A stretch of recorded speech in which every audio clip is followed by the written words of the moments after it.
하나님의 말씀은 출애굽기 3장 1절에서 12절 말씀입니다. 구약성경 84면에 있습니다.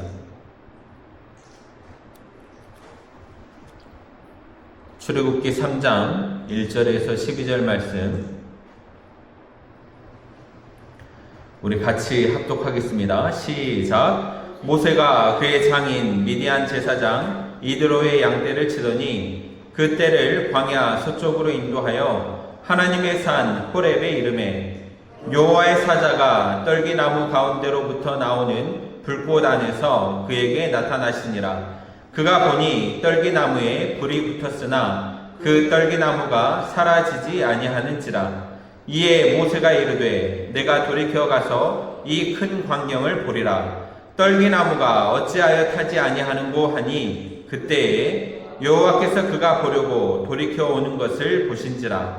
하나님이 떨기나무 가운데서 그를 불러 이르시되 모세야 모세야 하시매 그가 이르되 내가 여기 있나이다. 하나님이 이르시되 이리로 가까이 오지 말라. 내가 선 곳은 거룩한 땅이니 내 발에서 신을 벗으라. 또 이르시되 나는 내 조상의 하나님이니 아브라함의 하나님, 이삭의 하나님, 야곱의 하나님이니라. 모세가 하나님 배우기를 두려워하여 얼굴을 가리매 이르시되 내가 애굽에 있는 내 백성의 고통을 분명히 보고 그들이 그들의 감독자로 말미암아 부르짖음을 듣고 그 근심을 알고 내가 내려가서 그들을 애굽인의 손에서 건져내고 그들을 그 땅에서 인도하여 아름답고 광대한 땅, 젖과 꿀이 흐르는 땅, 곧 가나안 족속, 헷 족속, 아모리 족속, 브리스 족속, 히위 족속, 여부스 족속의 지방에 데려가려 하노라. 이제 가라. 이스라엘 자손의 부르짖음이 내게 달하고 애굽 사람이 그들을 괴롭히는 학대도 내가 보았으니 이제 내가 너를 바로에게 보내어 너에게 내 백성 이스라엘 자손을 애굽에서 인도하여 내게 하리라. 모세가 하나님께 아뢰되 내가 누구이기에 바로에게 가며 이스라엘 자손을 애굽에서 인도하여 내리이까. 하나님이 이르시되 내가 반드시 너와 함께 있으리라. 네가 그 백성을 애굽에서 인도하여 낸 후에 너희가 이 산에서 하나님을 섬기리니 이것이 내가 너를 보낸 증거니라. 아멘 아멘. 할렐루야. 오늘도 무더운 여름 가운데서 하나님의 전을 사모하여 예배의 자리에 나오신 여러분을 주님의 이름으로 환영하고 축복합니다. 우리 옆에 계신 성도님들과 사랑의 마음을 담아서 한번 인사하겠습니다. 하나님이 함께 하십니다. 네, 그리고 언제나처럼 우리의 믿음을 담아 서로를 축복해 볼까요? 성도님은 잘 되는 사람입니다. 할렐루야. 예수 그리스도 안에서 날마다 잘 되어가는 저와 여러분이 되시길 주님의 이름으로 축원합니다. 지난 시간 우리는 창세기 22장의 말씀을 통하여 믿음의 시험 앞에 섰던 아브라함을 함께 살펴보았습니다. 하나님께서는 아브라함에게 사랑하는 아들 이삭을 번제로 드리라고 말씀하셨지요. 아브라함은 하나님의 명령을 모두 이해할 수 없었지만 약속하신 하나님을 신뢰하며 그 말씀에 순종했습니다. 그리고 모리아산에서 아브라함은 여호와 이레의 하나님을 만났지요. 하나님께서는 이삭을 대신하여 죽을 순양을 친히 준비하셨습니다. 이 사건은 장차 우리의 죄를 대신하여 십자가에서 죽으실 예수 그리스도를 미리 보여주는 사건이었습니다. 우리는 시험이 없는 삶을 사는 사람들이 아닙니다. 그러나 시험 가운데서도 하나님께서 준비하시며 신실하게 약속을 이루신다는 것을 믿으시기 바랍니다. 오늘 말씀은 창세기의 족장 시대가 지나가고 출애굽의 시대가 시작되는 장면인데요. 아브라함과 이삭과 야곱에게 약속하셨던 하나님께서는 그 약속을 잊지 않으셨습니다. 야곱의 가족은 애굽으로 내려갔고 시간이 흐르면서 아주 큰 민족을 이루었습니다. 그런데 이스라엘 백성이 애굽에서 종살이를 하게 되는 것이죠. 바로는 이스라엘 백성에게 무거운 노동을 시켰고 그들의 삶은 고통과 눈물로 가득했습니다. 백성들은 하나님께 부르짖었고 하나님께서는 그들의 부르짖음을 들으셨습니다. 그리고 하나님께서는 이스라엘 백성을 위해 한 사람을 준비하고 계셨는데요. 그 사람이 바로 모세라는 것이죠. 모세는 한때 애굽의 왕궁에서 자랐습니다. 애굽의 학문과 문화를 배웠고 아마 큰 일을 할 수 있는 사람처럼 보였습니다. 그러나 모세는 자기 힘으로 이스라엘 백성을 도우려다가 실패하고 말았어요. 결국 그는 애굽을 떠나 미디안 광야로 도망쳐야 했지요. 왕궁에서 살던 모세가 이제는 광야에서 양을 치는 목자가 되었습니다. 모세는 자신의 인생이 이제 끝났다고 생각했을지도 모르죠. 그러나 사람의 눈에는 끝처럼 보이는 곳에서 하나님은 새로운 일을 시작하시는 줄 믿으시기 바랍니다. 오늘 말씀을 통하여 우리의 형편과 부족함을 넘어서 우리를 부르시고 반드시 함께 하시며 구원의 일을 이루시는 하나님을 믿는 저와 여러분이 되시기 바랍니다. 하나님께서는 평범한 일상에서 우리를 부르십니다. 우리 1절과 2절 말씀을 다시 한번 읽어보겠습니다. 시작. 모세가 그의 장인 미디안 제사장 이드로의 양떼를 치더니 광야 서쪽으로 인도하여 하나님의 산 호렙에 이르매 여호와의 사자가 떨기나무 가운데로부터 나오는 불꽃 안에서 그에게 나타나시니라. 그가 보니 떨기나무에 불이 붙었으나 그 떨기나무가 사라지지 아니하는지라. 아멘 아멘. 모세는 광야에서 장인 이드로의 양떼를 치고 있었습니다. 성경은 모세가 무슨 특별한 일을 하고 있었다고 말하지 않아요. 평소와 같이 양들을 이끌고 광야를 지나고 있었습니다. 모세에게 광야의 하루는 어제와 비슷한 평범한 날이었을 것입니다. 그러나 그 평범한 날이 하나님을 만나는 날이 되었습니다. 하나님께서는 왕궁에 있을 때가 아니라 광야에서 양을 치고 있는 모세를 찾아오셨습니다. 이것을 통해 우리는 하나님의 때와 우리의 때가 다르다는 것을 알 수 있는 것이죠. 모세가 젊고 힘이 있었을 때 그는 자기 힘으로 이스라엘을 구하려 해보았습니다. 그러나 그 일은 실패하고 말았죠. 그리고 모세가 자신의 힘을 내려놓고 광야의 목자로 살아갈 때 하나님께서 그를 부르셨습니다. 여러분, 하나님께서는 우리가 가장 뛰어날 때만 사용하시는 분이 아닙니다. 오히려 나의 연약함을 깨닫고 하나님만을 의지할 때 우리를 부르시고 사용하시는 줄 믿습니다. 모세가 본 떨기나무는 광야에서 흔히 볼 수 있는 작은 나무였어요. 무슨 대단하거나 화려한 나무가 아닙니다. 그런데 그 평범한 떨기나무 가운데 하나님의 불꽃이 나타났습니다. 떨기나무에 불이 붙었지만 사라지질 않는 거예요. 여러분, 떨기나무가 스스로 빛을 낸 것이 아니죠. 하나님의 불이 임했기 때문에 빛날 수 있었던 것입니다. 이것이 바로 하나님께서 사람을 사용하시는 방식입니다. 사람이 대단해서 하나님의 일을 하는 것이 아니라 하나님께서 그 사람 가운데 임재하시기 때문에 하나님의 일을 감당할 수 있다는 사실을 기억하시기 바랍니다. 우리도 떨기나무처럼 연약할 수 있지요. 지식과 능력이 부족하다고 느낄 수도 있고 나이가 많거나 환경이 어렵다고 생각할 수도 있습니다. 그러나 하나님이 함께 하시면 우리의 연약함은 하나님의 영광을 나타내는 통로가 되는 줄도 믿습니다. 하나님은 특별한 장소에서만 우리를 만나시는 것이 아니지요. 가정에서 자녀를 돌보는 일상 가운데, 일터에서 땀을 흘리는 자리 가운데, 교회를 섬기는 작은 봉사 가운데 우리를 만나주시고 불러주신다는 거예요. 그러므로 여러분, 평범한 일상을 소중히 여기시기 바랍니다. 하나님께서는 오늘도 우리의 일상 가운데 찾아오시고 작은 떨기와 나무와 같은 우리를 통하여 하나님의 빛을 나타내시는 줄로 믿습니다. 두 번째로 하나님께서는 우리의 고통을 보고 들으십니다. 우리 7절과 8절 말씀을 함께 읽어보겠습니다. 시작.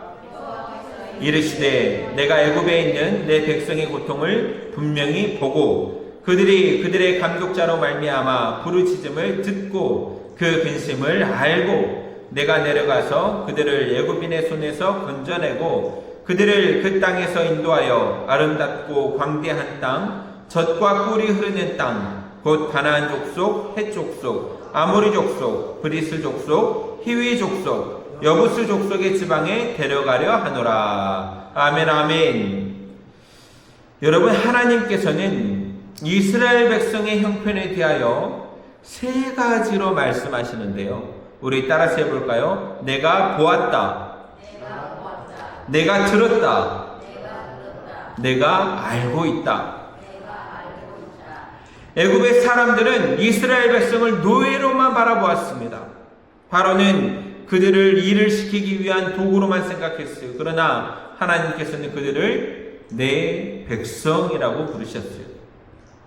세상은 우리를 가진 것과 능력으로 평가할 수 있습니다. 일이 잘 될 때는 인정하다가 어려움을 만나면 외면할 수도 있지요. 그러나 하나님께서는 어떠한 상황에서라도 우리를 하나님의 백성으로 바라보신다는 것을 믿으시기 바랍니다. 이스라엘 백성은 아주 오랫동안 고통을 받았어요. 그들은 하나님께서 자신들을 잊으셨다고 생각했을지도 모릅니다. 그러나 하나님께서는 단 한순간도 그들을 잊지 않으셨습니다. 하나님께서는 그들의 고통을 분명히 보았다고 말씀하셨습니다. 그들의 부르짖음을 들었다고 말씀하셨어요. 그리고 그들의 근심을 알고 있다고 말씀하셨습니다. 여기에서 안다는 것은 단순히 정보를 알고 있다는 뜻이 아닙니다. 그들의 아픔을 깊이 이해하시고 그 고통에 마음을 두고 계신다는 뜻이에요. 여러분, 우리가 흘리는 눈물을 하나님께서 보고 계신다는 사실을 믿으시기 바랍니다. 사람들에게 차마 말하지 못하는 아픔도 하나님께서는 알고 계십니다. 아무도 알아주지 않는 수고와 기도도 하나님께서는 기억하고 계시는 줄 믿으시기 바랍니다. 그러므로 우리의 기도가 곧바로 응답되지 않는다고 해서 하나님이 듣지 않는 것이 아니지요. 하나님의 침묵처럼 느껴지는 시간에도 하나님께서는 여전히 일하고 계십니다. 하나님께서는 가장 정확한 때에 가장 선한 방법으로 응답해 주시는 줄 믿으시기 바랍니다. 하나님께서는 내가 내려가서 그들을 건져내겠다고 말씀하시는데요. 구원은 이스라엘 백성의 힘으로 시작되지 않았습니다. 하나님께서 내려오심으로 시작이 된 것이죠. 이것이 복음입니다. 죄와 죽음의 종이 된 우리가 스스로를 구원할 수 없었을 때 하나님의 아들이신 예수 그리스도께서 우리에게 내려오셨습니다. 예수님께서는 하늘의 영광을 버리시고 사람의 몸을 입으셨습니다. 우리의 아픔을 친히 담당하시고 십자가에서 우리의 죄값을 치르셨습니다. 그리고 죽음에서 부활하심으로 죄와 사망의 권세를 깨뜨리셨지요. 출애굽이 애굽의 종살이에서 건져내는 구원이었다면 예수 그리스도께서 이루신 구원은 죄와 죽음의 종살이에서 우리를 건져내는 완전한 구원이었습니다. 할렐루야! 이것이 바로 은혜요, 이것이 바로 복음인 것입니다. 여러분, 하나님께서 나의 고통을 보고 계시고 나의 기도를 듣고 계시며 나의 모든 형편을 알고 계신다는 사실을 믿으시기 바랍니다. 하나님께서는 부족한 사람을 사명의 자리로 보내십니다. 우리 9절과 10절 말씀을 함께 읽어보겠습니다. 시작. 이제 가라. 이스라엘 자손의 부르짖음이 내게 달하고 애굽 사람이 그들을 괴롭히는 학대도 내가 보았으니 이제 내가 너를 바로에게 보내어 너에게 내 백성 이스라엘 자손을 애굽에서 인도하여 내게 하리라. 아멘 아멘. 하나님께서는 모세에게 이제 가라 라고 말씀하셔요. 그리고 모세를 바로에게 보내어 이스라엘 백성을 애굽에서 인도하여 내라고 명령하셨습니다. 여러분, 모세는 바로를 피해 도망쳐 나온 사람이잖아요. 모세의 입장에서 이 말씀은 너무나도 큰 부담이었을 것입니다. 그래서 11절에 보시면 모세가 하나님께 아뢰되 내가 누구기에 바로에게 가며 이스라엘 자손을 애굽에서 인도하여 내리까? 라고 말씀합니다. 모세는 내가 누구이기에? 라고 말했습니다. 과거의 모세는 자신감이 넘쳤습니다. 자신의 힘으로 동족을 구할 수 있다고 생각했어요. 그러나 광야의 세월을 지나온 모세는 자신이 얼마나 부족한 사람인지 알고 있었습니다. 내가 누구이기에 바로에게 갑니까? 내가 어떻게 이스라엘 백성을 구원할 수 있습니까? 이것이 모세의 솔직한 고백이었던 것이죠.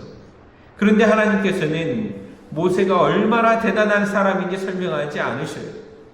모세의 재능과 경험을 칭찬하지도 않으셨습니다. 하나님께서는 이 모세의 질문에 전혀 다른 대답을 주셨습니다.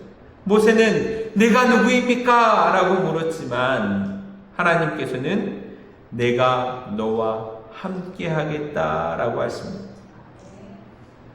사명을 감당하는데 가장 중요한 것은 내가 누구인가가 아닙니다. 내가 얼마나 배웠습니까? 내가 돈이 많습니까? 내가 건강합니까?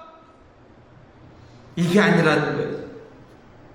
나와 함께 하시는 분이 누구인가가 중요하다는 것을 기억하시기 바랍니다.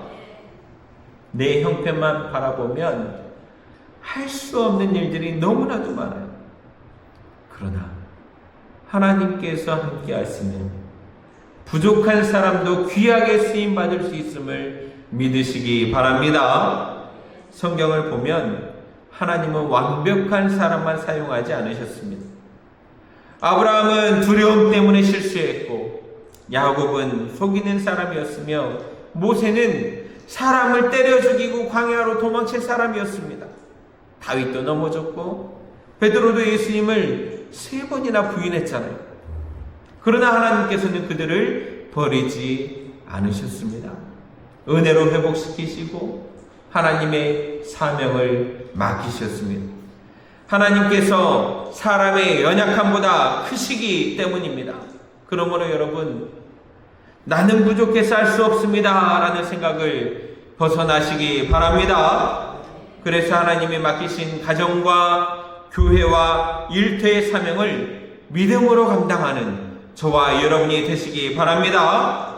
하나님께서는 능력이 완전한 사람을 찾으시는 것이 아니라 하나님의 말씀 앞에 서는 사람을 찾으십니다. 부족하지만 하나님, 제가 여기 있습니다 라고 응답하는 사람을 통하여 일하신다는 거예요. 우리의 연약함을 바라보며 물러서지 말고 우리를 보내시는 하나님을 바라보며 순종하는 저와 여러분이 되시기 바랍니다. 마지막으로 하나님의 함께하심이 가장 확실한 증거가 됩니다. 우리 12절 말씀을 함께 읽어보겠습니다. 시작. 하나님이 이르시되 내가 반드시 너와 함께 있으리라. 네가 그 백성을 애굽에서 인도하여 낸 후에 너희가 이 산에서 하나님을 섬기리니 이것이 내가 너를 보낸 증거니라. 아멘 아멘. 하나님은 두려워하는 모세에게 내가 반드시 너와 함께 있으리라고 약속해 주셨어요. 모세에게 애굽의 군대보다 더 강한 무기를 주겠다고 먼저 말씀하지 않으셨습니다. 너에게 많은 사람을 붙여주겠다, 많은 재물을 주겠다, 이렇게 말씀하지도 않으셨어요.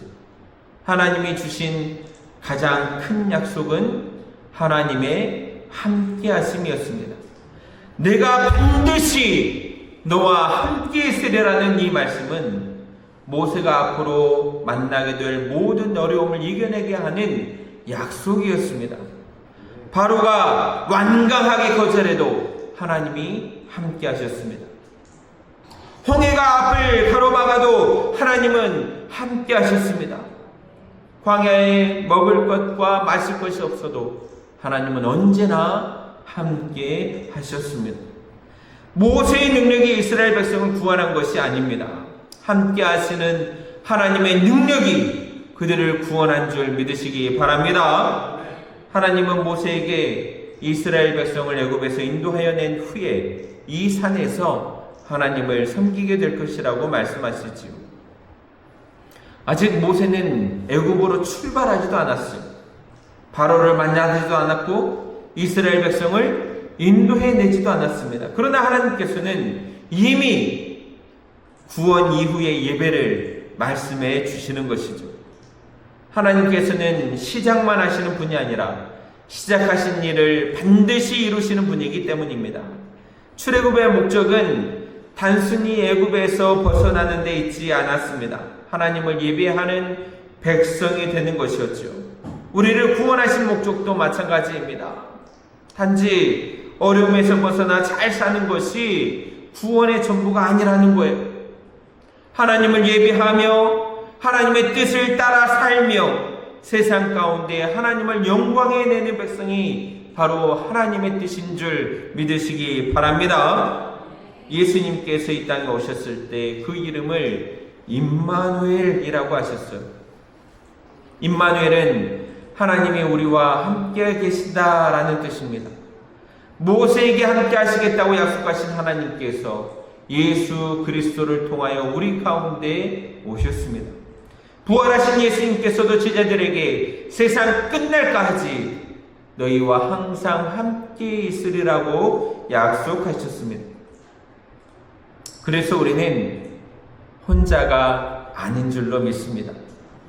가정의 어려움을 만날 때에도 주님이 함께 하십니다. 질병과 경제적인 어려움을 만날 때에도 주님은 나와 함께 하십니다.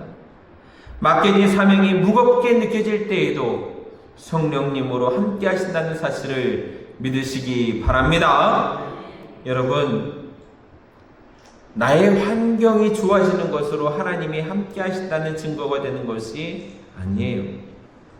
하나님이 나와 함께 하신다는 말씀이 가장 크고 확실한 증거인 것입니다. 하나님이 함께 하시면 광야도 사명의 자리가 됩니다. 떨기나무와 같이 연약한 사람도 하나님의 불꽃을 나타내는 사람이 되는 것이죠. 두려워하던 모세도 민족을 구원하는 지도자로 세워지는 것입니다. 내가 반드시 너와 함께 있으리라는 하나님의 약속을 굳게 붙들고 맡겨진 길을 믿음으로 걸어가는 저와 여러분이 되시길 바랍니다. 사랑하는 성도 여러분, 모세는 광야에서 양을 치던 평범한 목자였습니다. 과거의 실패를 마음에 품고 자신은 아무것도 할 수 없다고 생각했을지도 모릅니다. 그러나 하나님께서는 이 모세를 기억하고 계셨어요. 떨기나무 불꽃 가운데 나타나 그 이름을 불러주시고 이스라엘을 구원하는 사명을 맡기셨습니다. 하나님께서는 고통받는 백성을 보셨고 그들의 부르심을 들으셨으며 그들의 근심을 아셨습니다. 그리고 내가 내려가서 건져내겠다고 말씀하셨습니다. 오늘도 하나님께서는 우리의 형편을 보고 계시는 줄 믿으시기 바랍니다. 우리의 기도를 듣고 계시며 마음속 깊은 아픔을 알고 계신다는 거예요. 그러므로 응답이 더디다고 낙심하지 마시기 바랍니다. 하나님께서는 우리를 기억하고 계십니다. 우리가 알지 못하는 동안에도 하나님은 크신 계획을 준비하고 계십니다. 나의 부족함보다 하나님께서 나와 함께 하신다는 약속을 바라보시기 바랍니다. 모세의 질문은 내가 누구이기에 였지만 하나님의 대답은 내가 너와 함께 있으리라 였습니다. 우리의 사명은 나의 능력에 달린 것이 아니라 함께 하시는 하나님의 능력에 있다는 사실을 꼭 기억하시기 바랍니다. 뿐만 아니라 예수 그리스도께서는 우리를 죄와 죽음에서 건져내신 참된 구원자이십니다. 십자가와 부활을 통하여 우리를 자유롭게 하시고 성령님으로 영원히 함께 하십니다. 그래서 우리는 두려움보다 믿음을 선택할 수 있는 것이죠. 낙심하는 것보다 소망을 붙들 수 있는 것입니다. 우리의 힘이 아니라 함께 하시는 하나님의 능력을 의지하여 다시 일어설 수 있는 것입니다. 그러므로 우리의 가정과 일터와 교회에서 하나님이 맡기신 사명을 기쁨으로 감당할 수 있기를 바랍니다. 우리와 함께 하시는 하나님을 의지하여 세상 가운데 복음의 빛을 밝히며 하나님을 영광에 내는 믿음의 사람들이 될 수 있기를 바랍니다. 그리고 우리 교회가 고통받는 사람들의 눈물을 바라보고 그들의 부르짖음을 들으며 복음으로 섬겨 하나님이 기뻐하시는 교회가 될 수 있기를 주님의 이름으로 간절히 축원합니다. 기도하겠습니다. 사랑과 내가 풍성하신 하나님 아버지 은혜와 사랑을 감사합니다. 우리의 고통을 보시고 기도를 들으시며 모든 형편을 아시니 감사합니다. 부족한 우리를 부르시고 귀한 사명을 맡겨주셨으니 우리의 능력이 아니라 함께 하시는 하나님을 의지하게 하여 주옵소서. 예수 그리스도의 십자가와 부활로 이루신 구원의 은혜를 굳게 붙들며 가정과 일터와 교회에서 하나님을 영광에 내게 하여 주옵소서. 언제나 나와 함께 하시는 우리 주 예수 그리스도의 이름으로 기도하옵나이다. 아멘 아멘.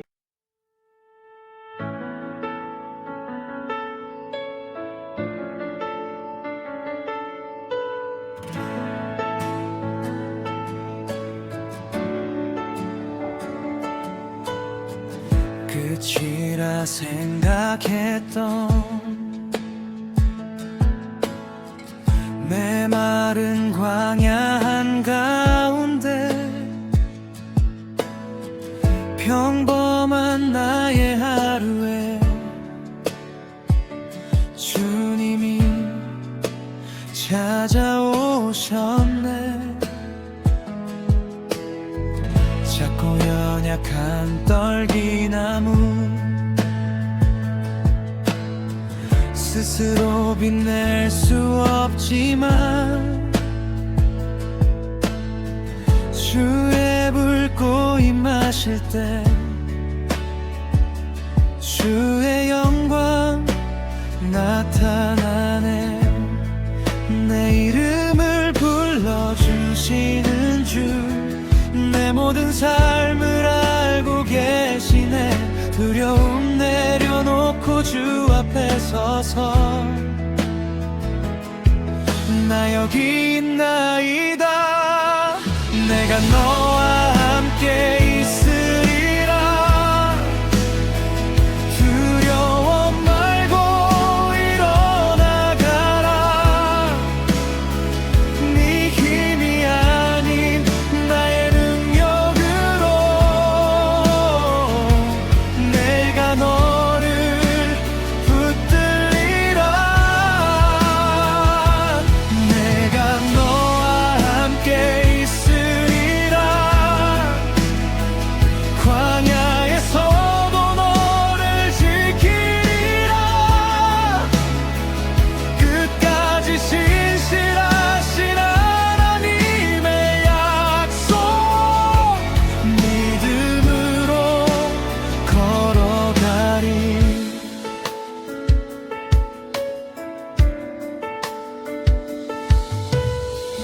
아무도 알지 못한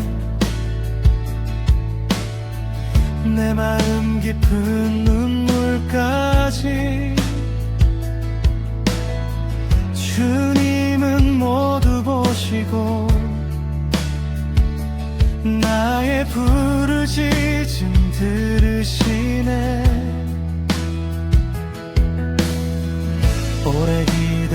힘든 시간에도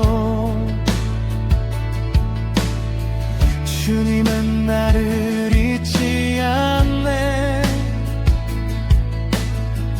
가장 선한 때와 방법으로 구원의 길을 여시네. 내 고통을 보고 계시는 주, 내 기도를 듣고 계시는 주, 내 모든 근심 알고 계시니 소망으로 기다립니다. 내가 너와 함께 있으리라.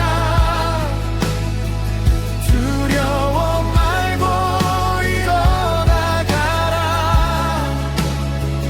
네 힘이 아닌 나의 능력으로 내가 너를 붙들리라. 내가 너와 함께 있으리라. 광야에서도 너를 지키리라. 끝까지 신실하신 하나님의 약속 믿음으로 걸어가리. 내가 누구이기에 이 길을 걸어가리까. 주님 말씀하시네.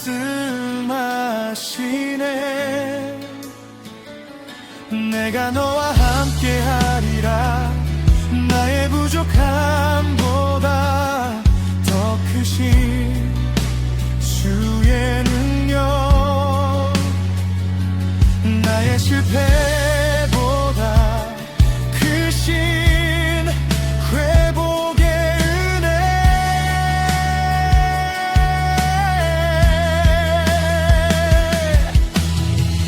하늘 영광 버리시고 우리 가운데 내려오신 십자가에서 죄를 지시고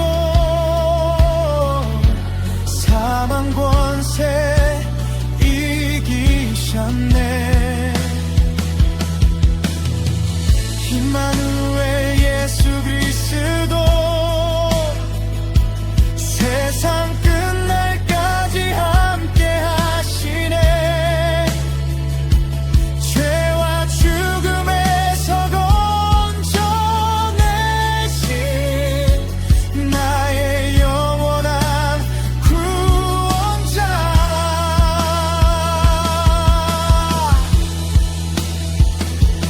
내가 너와 함께 있으리라. 두려워 말고 일어나가라. 내 힘이 아닌 나의 능력으로 내가 너를 붙들리라. 내가 너와 함께 있으리라. 눈물의 길도 혼자가 아니다. 십자가와 부활로 확증하신 사랑 영원토록 변함없네. 내가 너와 함께 있으리라. 가정과 일터 교회 가운데 복음의 빛을 밝게 비추며 주